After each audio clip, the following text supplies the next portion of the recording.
Olá, tudo bem? Eu sou o professor Vini, sou professor de História. Estou aqui corrigindo a prova da UFSC, prova amarela do ano de 2017. E agora nós vamos dar uma olhada nessa questão 02. O que diz essa questão 02, né? A questão 02 vai falar sobre a ideia de polis e de civitas, que é a ideia basicamente de cidade, de meio urbano consciente, de meio urbano com ações políticas, ações cidadãs. Mas aí a questão em si traz o seguinte: sobre aspectos políticos que caracterizaram a emergência da civilização ocidental, é correto afirmar que... Dois pontos.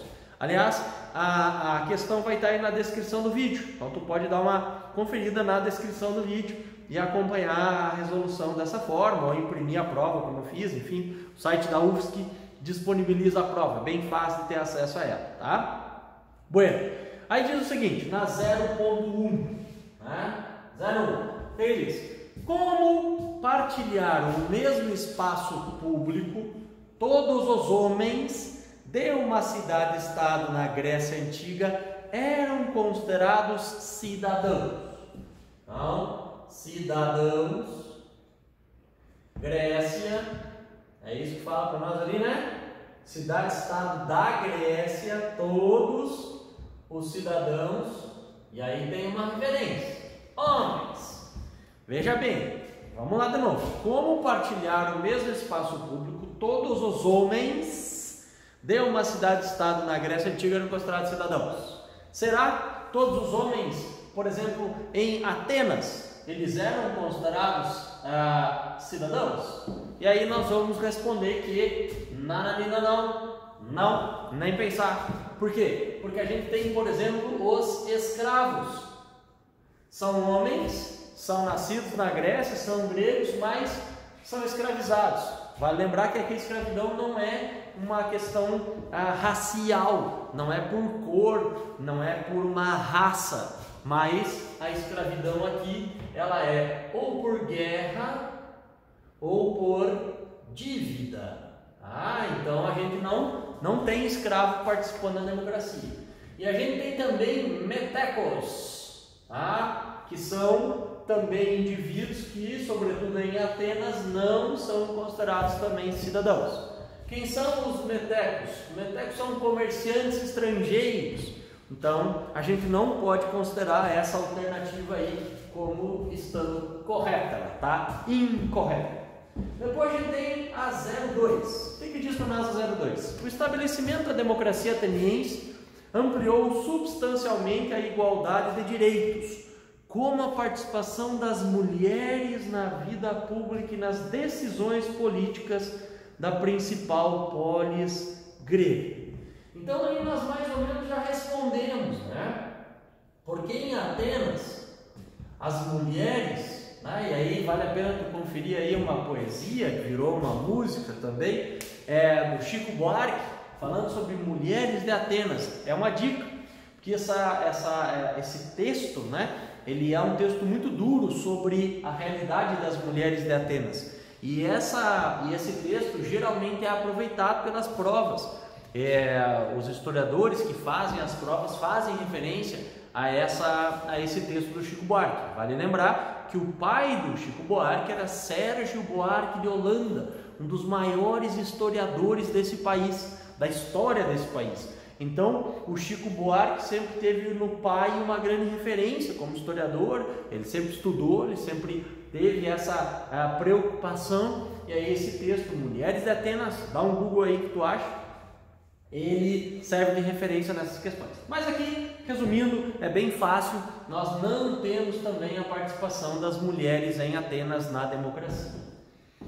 Aí tem a 04.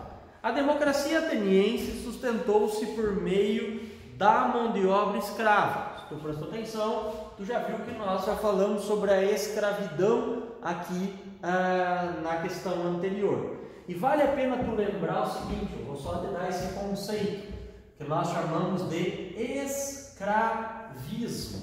Escravismo é um dos termos cunhados pelos marxistas para explicar um pouco sobre o processo que vai gerar a análise da economia das sociedades da antiguidade, que tinham como base os escravos.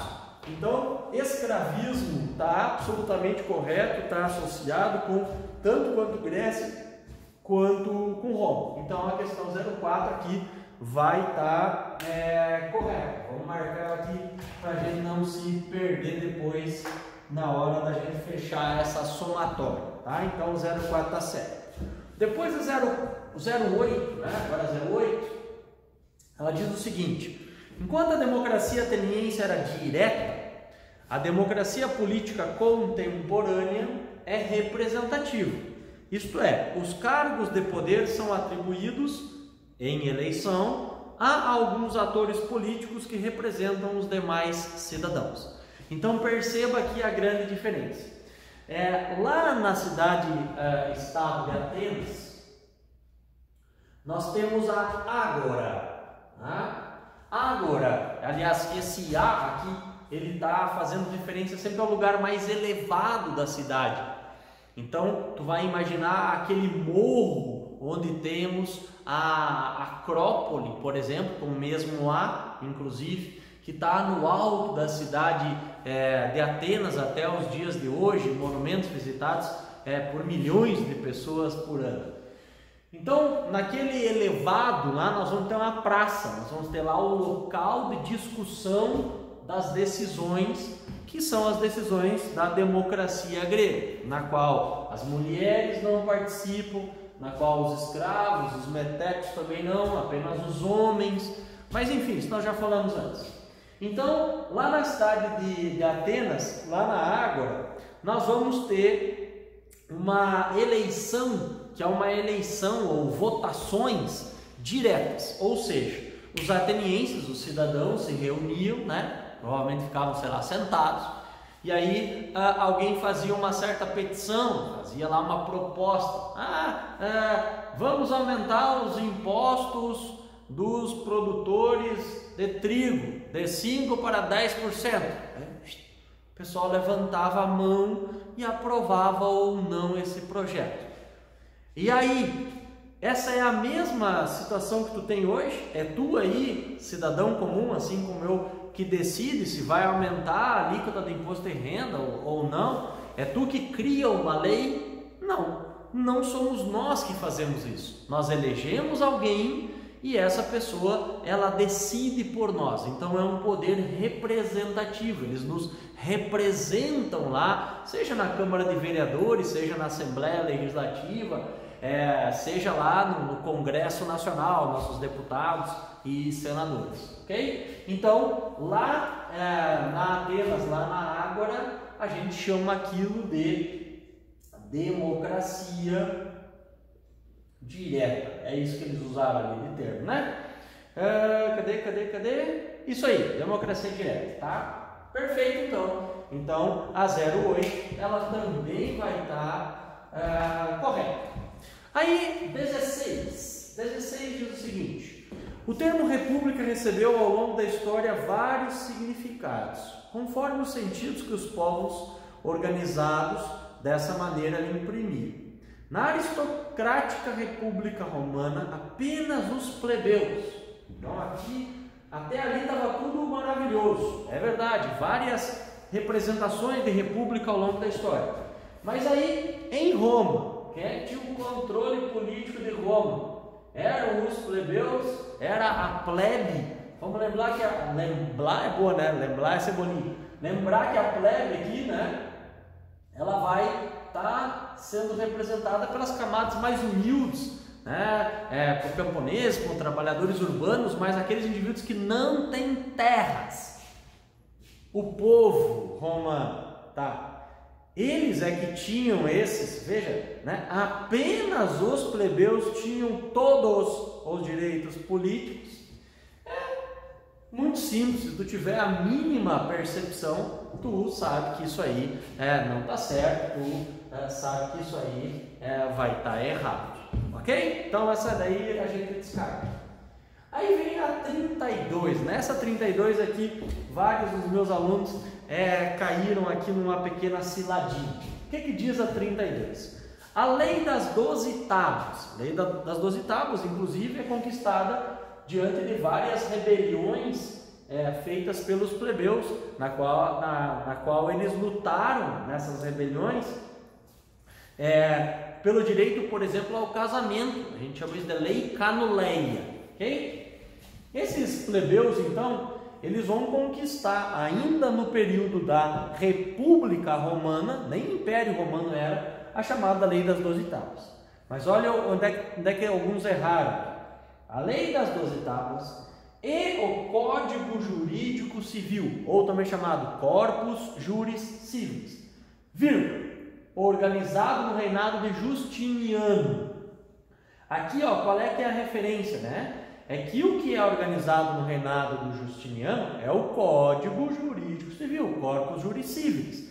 Não é a Lei das 12 Tábuas. A Lei das 12 Tábuas está isolada ali, né? Então, o Corpus Juris Civilis, ele está associado, Corpus Juris Civilis, com o Império Bizantino. Justiniano é imperador romano, mas ele é imperador do Império Romano Oriental, ok? Então, Império Romano Oriental, qual é o outro nome? Império Bizantino, mas ele não deixa de ser Império Romano. Estão entre os principais legados do direito romano. Perfeito! Corpus Juris Civilis e a Lei das 12 Tábuas são um dos grandes legados deixados por Roma. Um dos seus maiores legados. O que é legado? Legado é uma espécie de herança que um povo deixa para outro povo. Então, qual é a nossa interferência nisso, né? Qual é a influência que isso tem sobre a nossa vida?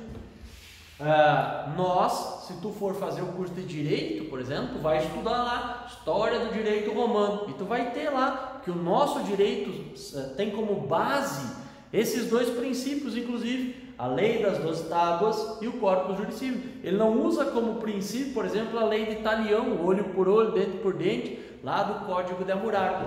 Então, o direito romano é um dos grandes legados que eles nos deixaram. Então, essa aí também vai estar correta, ok? E aí nós vamos ter a 4, a 8 e a 32. Fechou o brick? E aí, o resultado dessa questão, então, vai ser 44. Beleza? Qualquer dúvida, deixa aí nos comentários, eu te ajudo. Qualquer sugestão que tu queira dar também, faz aí o teu comentário que depois eu analiso ele, tá bom? Muito obrigado, um abraço.